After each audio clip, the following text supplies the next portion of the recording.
Good morning, everyone. Um, this is week 2, lecture 1, prices, cost, and the gains from trade. Um, in this topic, we are going to look at different prices. We're going to look at absolute prices as well as relative prices. And we're going to look at opportunity cost, the concept of opportunity cost, and the gains from trade. We're going to wrap up this lecture with outsourcing. For the time being, let us look at the two sets of prices. That is absolute prices and relative prices. So when we talk about absolute prices here, we are referring to what? We are referring to the nominal price, the market price, what you as an individual have to exchange, the dollar amount that you have to exchange in order to get a particular good. Let's say, for example, you go to a store and you have like $10, you are willing and able to buy, let's say, a pair of socks, and the pair of socks costs like maybe $8. So you are going to exchange that $10 for the pair of socks. So you're gonna give your $10 to the person at the counter, and then in exchange you're gonna get a pair of socks. So basically, that's what the absolute price is here. What is normally stated, what is actually stated, the marked price, the asking price for the good is what is referred to as the absolute price. But when we talk about relative price here, it becomes a little bit different.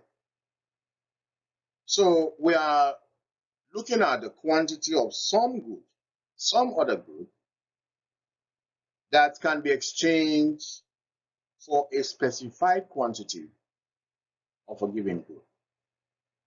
So when we are talking about the relative price here, we're going to use the absolute price in order to find the relative price. That is, we're going to look at the price of one good relative to the price of the other good. Let's say you have your $10 to buy a pair of socks, and then let's say you have $100 to buy some other good. Let's say a DVD player, right? So you want to find the relative price of socks to that of a DVD player. So all you need to do, let's say the price of socks is PX, and the price of the DVD player is PY. So the relative price there becomes PX over PY.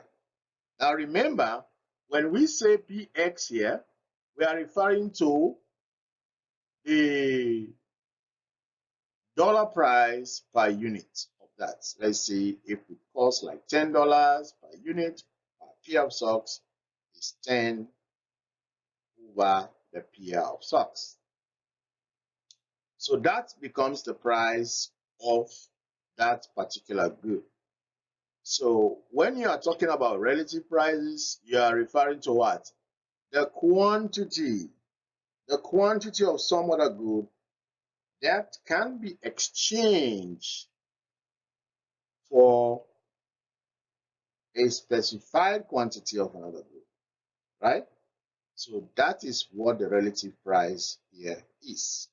It is different from the absolute price. So in economics, most of our decisions are based on relative prices. They are not based on absolute prices. So economics mainly look at what you need to forego in order to buy that particular good. How many units of goods I need to trade off in order to have what I want. So that is the cost. So when we are making economic decisions, they are all based on the concept of relative prices and not absolute prices. We are looking at the relative prices and not the absolute prices. So let's go ahead and get started.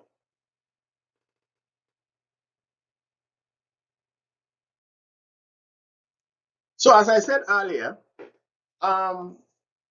absolute price is just the nominal price, the market price, the asking price for the particular good, right? So if let's say, for example, you have a car that costs $20,000, an house that costs $400,000.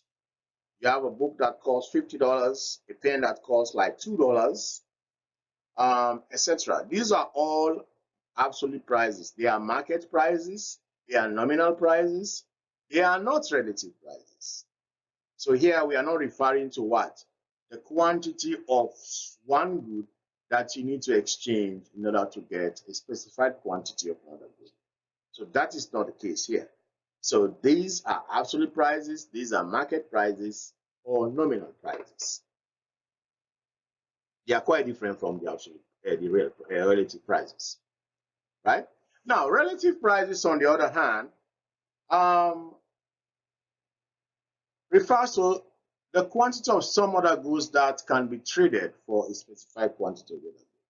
So how many quantity of maybe how many pair of socks I need to exchange, I need to trade for maybe a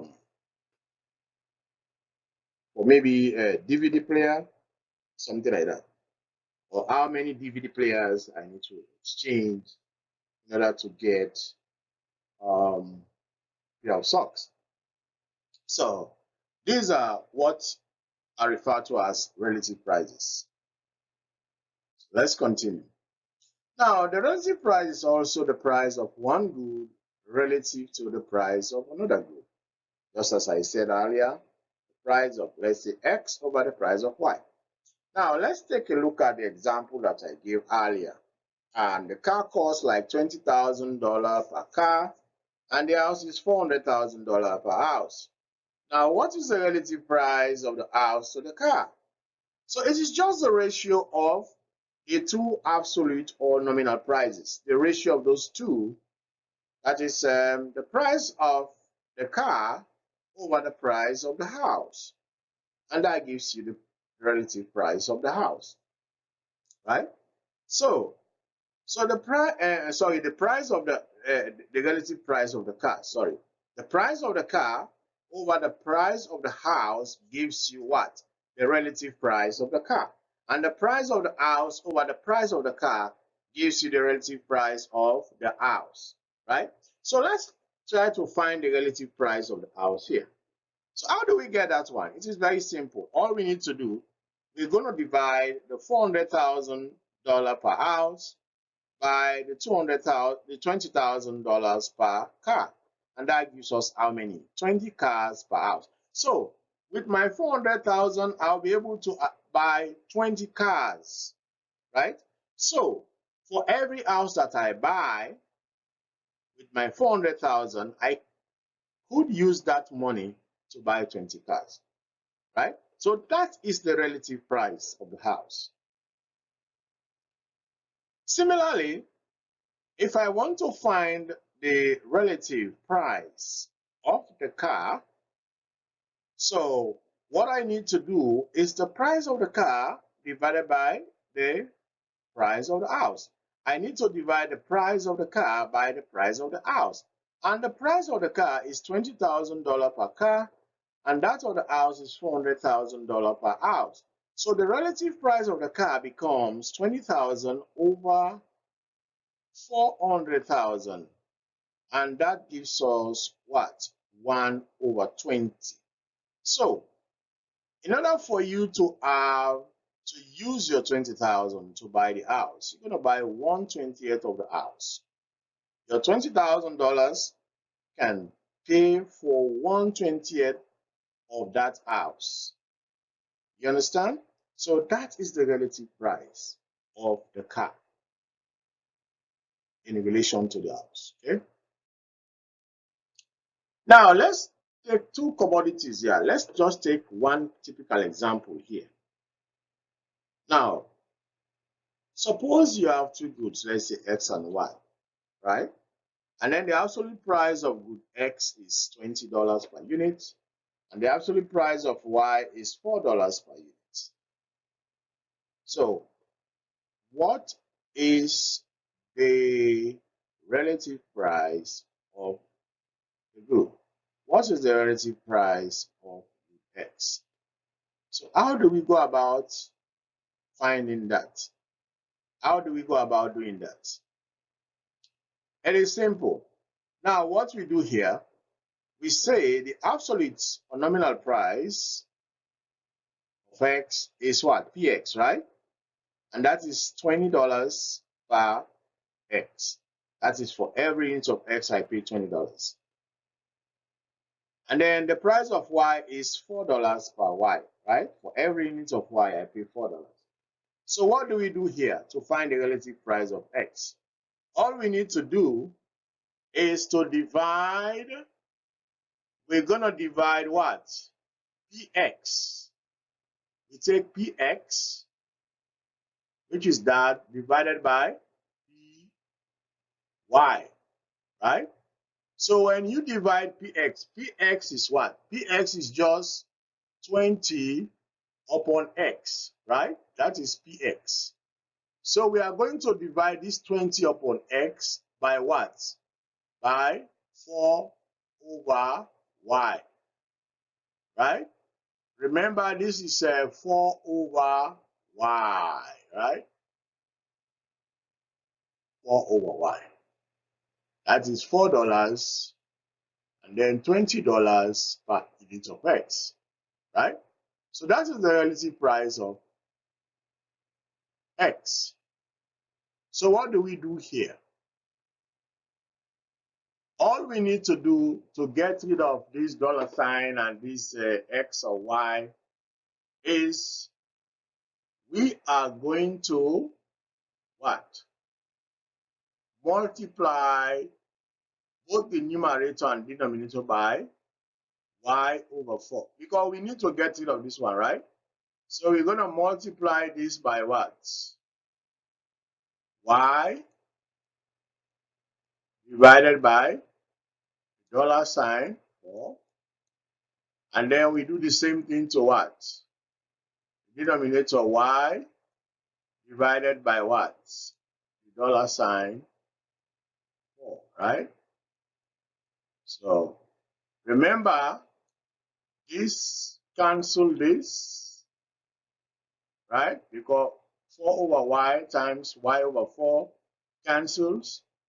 And then this dollar sign is going to cancel this dollar sign. And then we are left with what? We are left with 20Y. Because 20 times Y is 20Y. And then we divide everything by 4 times X is 4X. Right? So what happens here? We divide this 4. 4 by 4 is 1. And 20 by 4 is 5. Right? So what do we have here? 5Y per X. 5 units of Y per 1 unit of X, right? So that's how we got this one. This 5 over X. This is how we got 5Y over X, right? 5Y over X. So X is 5 times as expensive as Y. That is the meaning of that.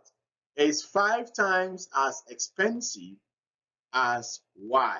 5 times as expensive as Y. That is what this one means. 5Y over X, right? So if you look at the price of X is $20, right? So and then y is just $4, right? So x is 5 times as expensive as that of y. It is true. If you look at the value of y, the price of y, which is $20, then the price of y, which is price of x, which is $20, and the price of y, which is $4, you will see that x is far more expensive, is 5 times as expensive as y. Okay, so the relative price here becomes 5y over x. So it means that if you want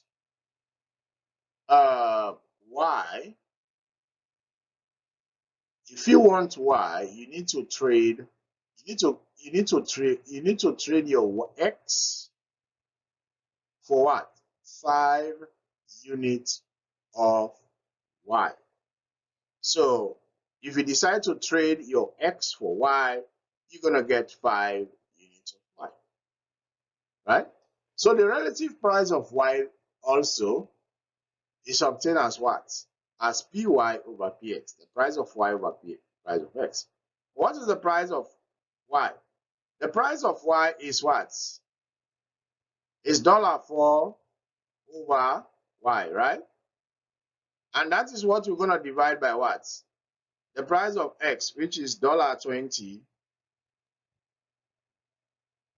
over x, right? So we have these two, right? So we need to get rid of this sign. Remember, this is py over px.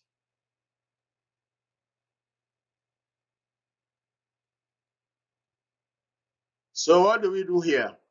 Again, just like before, we have our $4 over y. We divide that by our $20. We multiply by what?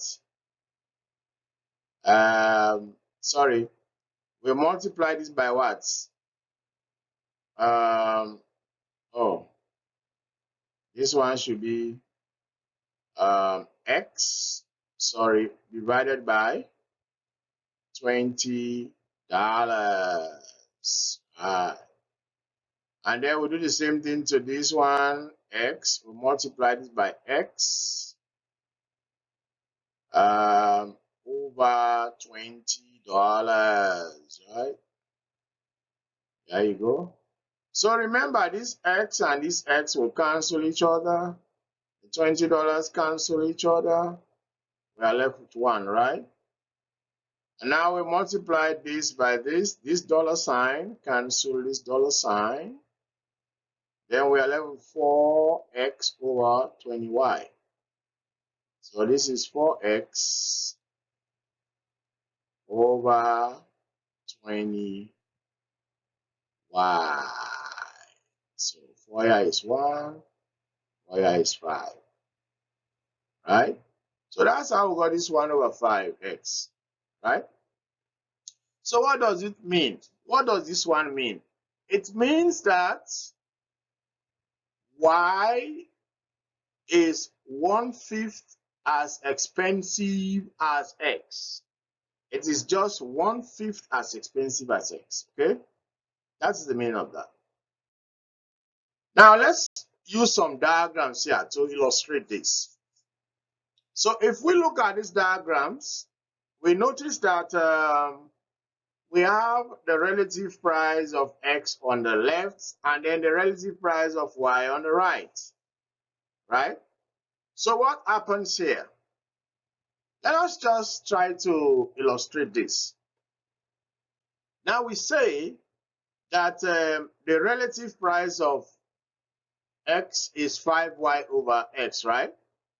It's just 5y over x. 5y over x, right? That is the relative price of x. Ex over y, right? Okay, now let's just take one simple diagram like this one. We have our y here, and then we have our x here, right? Easy. Now let's just start with 100 here, because since we are looking at the relative price of x, so we have to concentrate on the x-axis, right? So let's start at a point here. Let's see.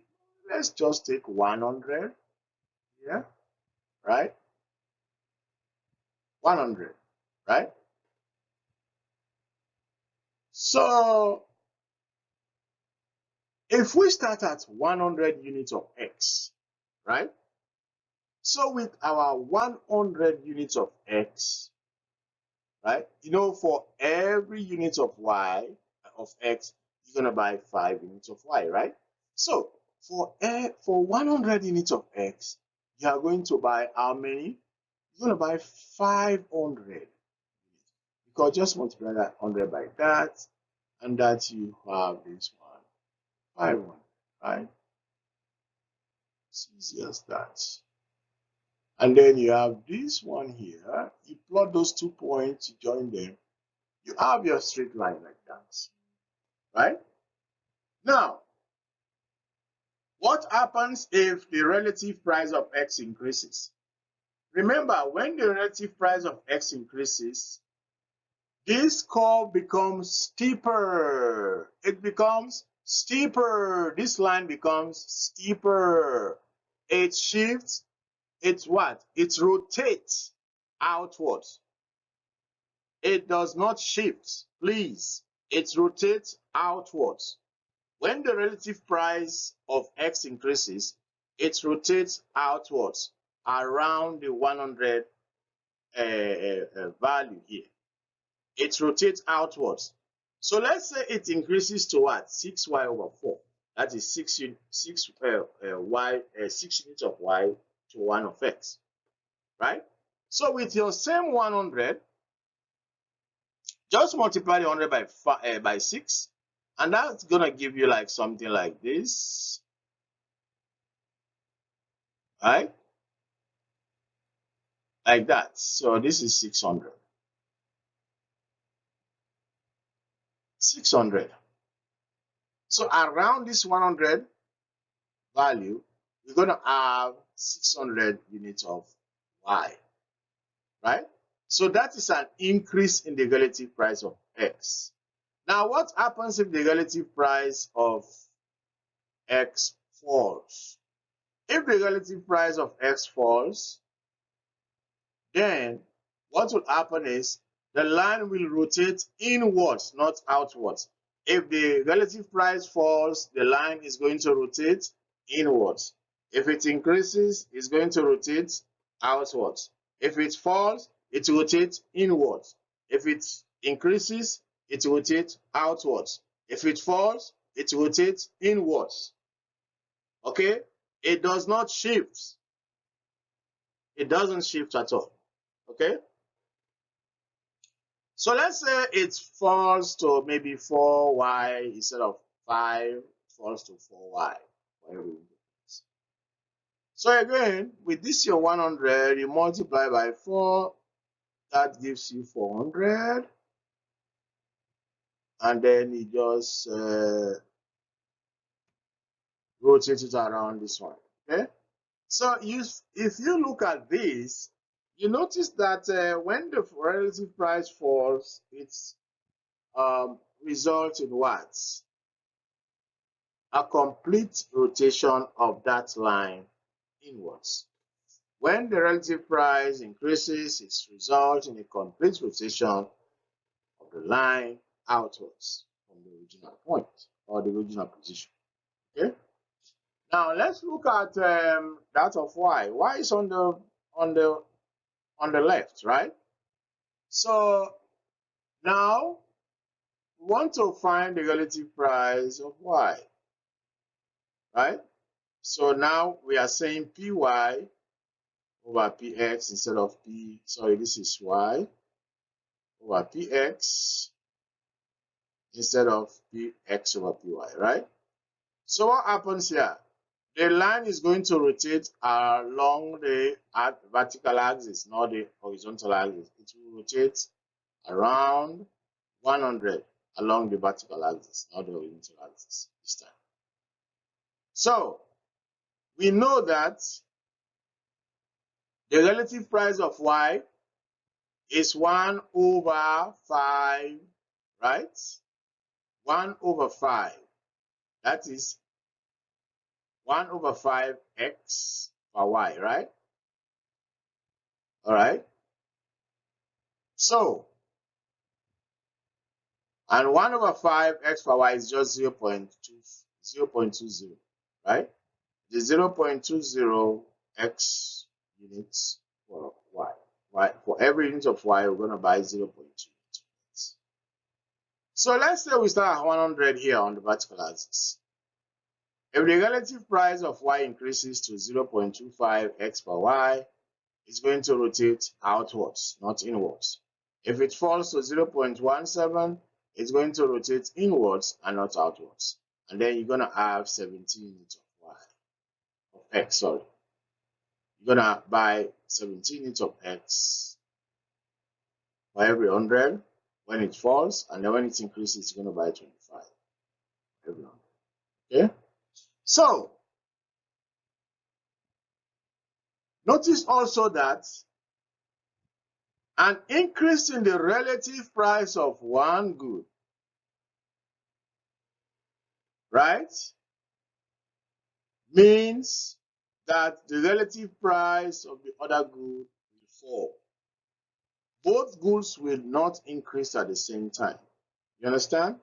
So you have to take note of that one.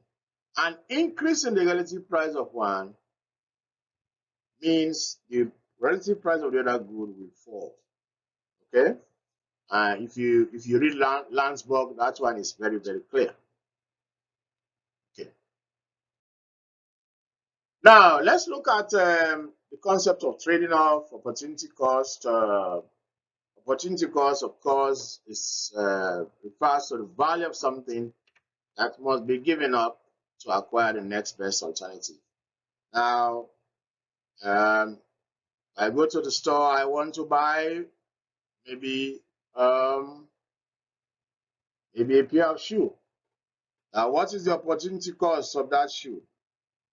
Now, I could use my $100 to buy something else, not the pair of shoe. So if I use my $100 to buy the shoe, then I have to give up something else. Let's say maybe going on a bus stop, right? Or maybe riding the train. So assuming that the cost of the train is $100, if I decide not to ride the train, I want to maybe buy the pair of shoe, then the cost of the shoe is not the $100, it's the train. It's a train ride that I had to forgo. I had to forgo the train ride in order to get a shoe. So I need to give up that train ride in order to get the best alternative, the next best alternative. And what is that next best alternative? The next best alternative here is a pair of shoes. So I'm going to use the $100 instead of maybe riding the train for $100. I'm going to use that one to buy the pair of shoes. So that is the next best alternative. So I'm giving up the train ride for the pair of shoes. So that is the opportunity cost. So this is why I say when economists make decisions, they base all their decisions on what? Relative prices and not the nominal prices and not the absolute prices. So we are always concerned. We are not looking at the accounting cost. We are not looking at the cost, the nominal cost. We are looking at what? The foregone alternative. We are looking at what? The opportunity cost, the real cost. Real cost is what we are looking at and not the nominal cost here. Right? So now let's look at economic efficiency. And this refers to the least cost of producing a good. Economic efficiency refers to the least cost of producing a good. Right? Now, we look at the concept of Pareto improvement here. So an allocation is Pareto improvement over another. If that allocation makes some people better off without making anyone else worse off. For example, if the renovation of the White House is going to make Trump and his family better off without making anyone else worse off, then it is a Pareto improvement. It is a Pareto improvement in the sense that it is going to make someone better off without making anyone else worse off. But if it is going to make somebody worse off, then it is not a Pareto improvement. It could be what? A Pareto efficient outcome. A Pareto. So Pareto efficiency here is different from Pareto improvement, right? So for Pareto improvement, some people are made better off and no one else is made worse off. Whereas in the case of Pareto efficiency, some people are made better off and some others are made worse off. So that's a Pareto efficient outcome. So don't try to mix up these two, Pareto improvement and Pareto efficiency. We're going to look at this one in detail when we deal with general equilibrium.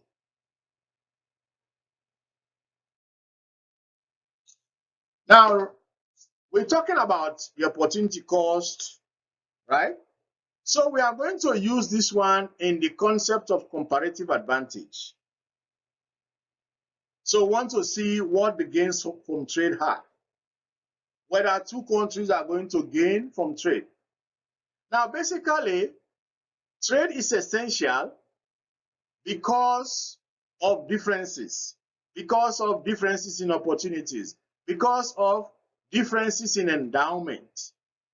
Now, countries have different endowments. Because of those differences, it is beneficial for those countries to trade. Right?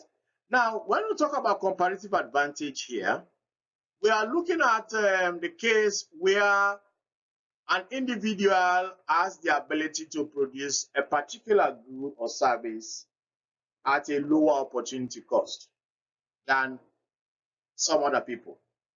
If I can produce maybe a good at a lower opportunity cost than maybe another individual, then it means I have a comparative advantage in the production of that good, right?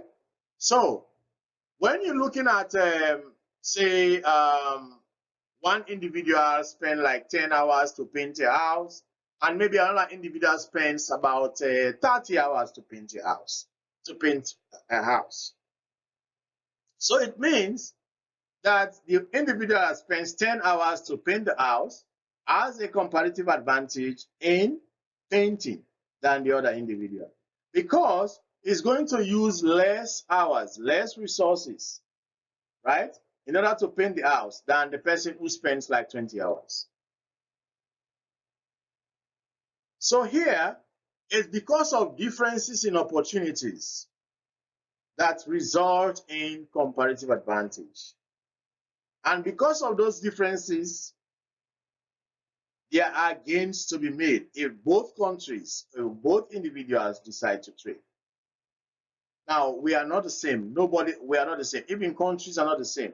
You have poor countries, you have rich countries, and the rich countries have better endowments, they have improved technology, so they have comparative advantage in the production of capital goods. Now, for countries in third world, they have a comparative advantage in the production of what? Agricultural goods. We know third world countries to produce bananas, produce a lot of agricultural product because they have a comparative advantage in the production of those goods. Now, this is quite different from countries that have higher capital endowment, right? So some countries are highly endowed in capital, other countries are highly endowed in labor. Now, in those particular countries, they produce labor-intensive goods. And then for goods that are endowed with capital, they produce capital-intensive goods. So they produce their capital-intensive goods and then exchange them for the labor-intensive goods. So both countries stand to gain from trade if they decide to trade with each other because of differences in technology. So both of them stand to gain from trade. Again, let us don't mix this one with absolute advantage, right? When you talk about absolute advantage, right? When you talk about absolute advantage, it refers to what? The ability of an economic agent to produce some good or service at a lower opportunity cost than other economic agents, given that all of them use the same amount of inputs to produce the good, right? They use the same amount of inputs, right, to produce the good, but they produce the good at a lower opportunity cost. It means they have an absolute advantage in the production of those goods, right? Now, you may have a country that has a comparative advantage in the production of every good, and then you have some country that does not have a comparative advantage in the production of any good. But is it worthwhile for those two countries to trade? Yes, it is. Regardless of whether the other country is a poor third world country, right? They stand to gain from trade if they decide to trade. So that means the country that has a comparative advantage in the production of everything will have to specialize in the one that it can produce more efficiently, right? And then trade those goods with the other poor country, that has maybe a better comparative advantage in the production of some other goods. So they specialize, they exploit their comparative advantage to their best use. They exploit their comparative advantage and then produce those goods and exchange them with each other.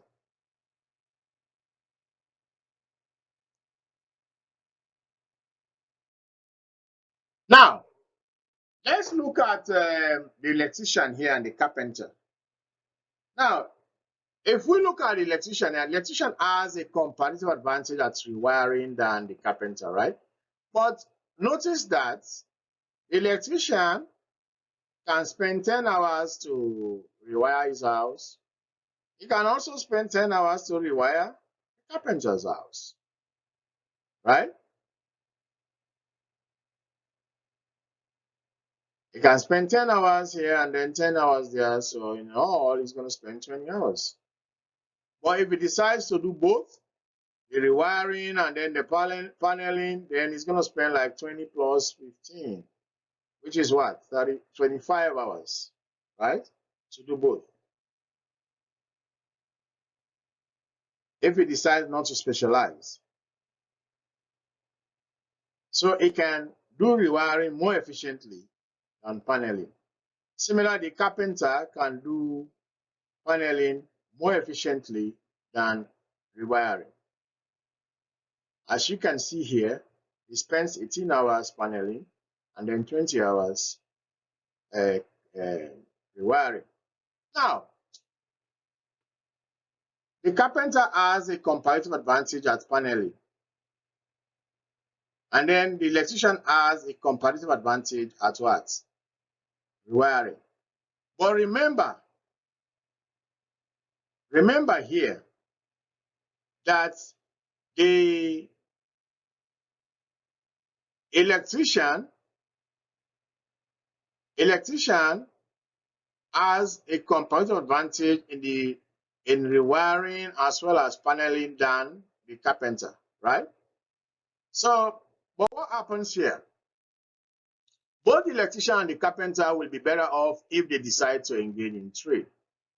Because what will happen is, each will be able to carry out a task that he specializes in. The electrician will use his rewiring skills to wire his house, as well as the carpenter's house. So he's going to use his rewiring skills without trade, right?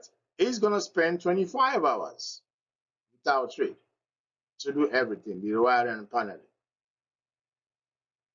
The carpenter is going to spend 38 hours to do paneling and rewiring without trade. But if he decides to trade, if he decides to specialize in paneling, right, then he's going to leave the rewiring of his house for the electrician. So the electrician is going to spend the 10 hours to rewire his house. At the same time, he's going to spend 10 hours to rewire the carpenter's house.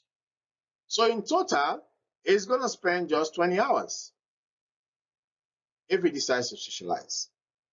Similarly, if the carpenter decides to specialize in paneling, now the electrician is going to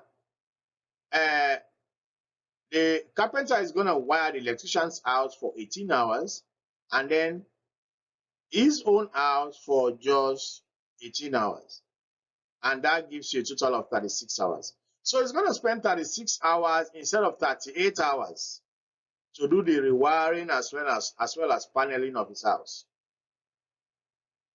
And then the electrician is going to spend 20 hours in total instead of 25 hours to do the rewiring of his house and then paneling. So if both of them decide to specialize in the area where they have comparative advantage, then both of them stand to gain from trade. Now, it's going to use the extra 5 hours to do something else. Likewise, the carpenter is going to use the extra 2 hours to do something else. So both of them stand to gain from trade.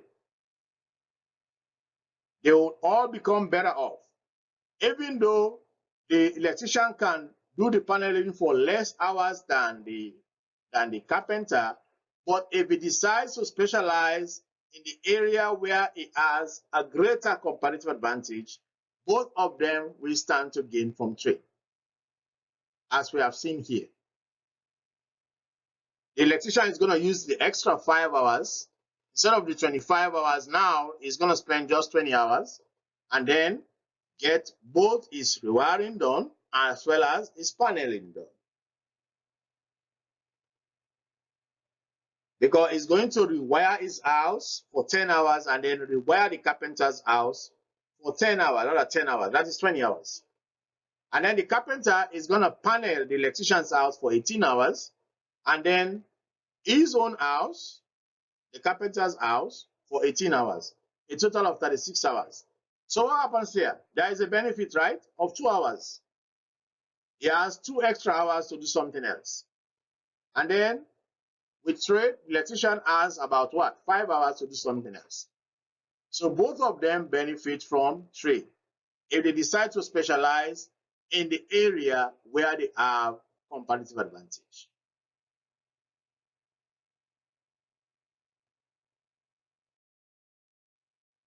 Now, outsourcing. What is outsourcing?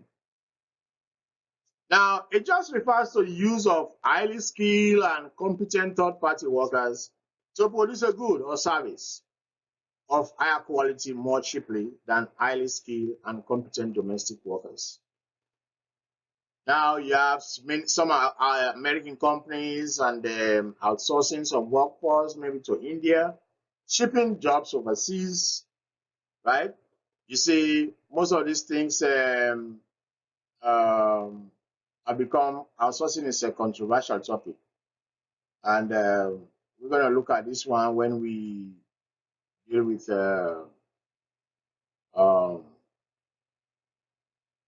maybe strategic interaction or strategic behavior. Okay, so is it a good thing or a bad thing? It's a good thing in some respects. It's also a bad thing in some other respects. Now,